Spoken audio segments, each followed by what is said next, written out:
Ana kaya. Yang pemamai kuahan Pak bodoh ini.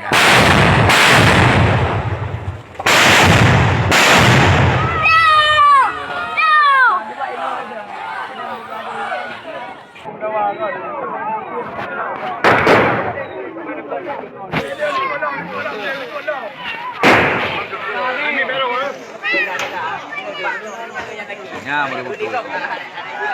Di ulu.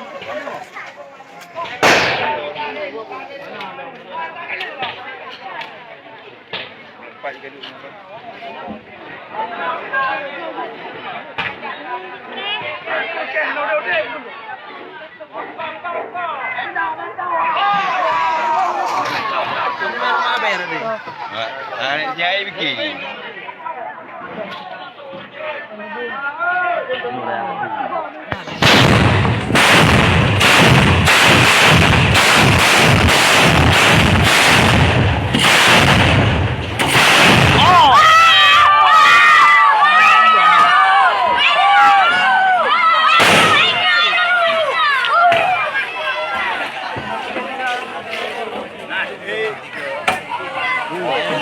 Jadi rapi gitu.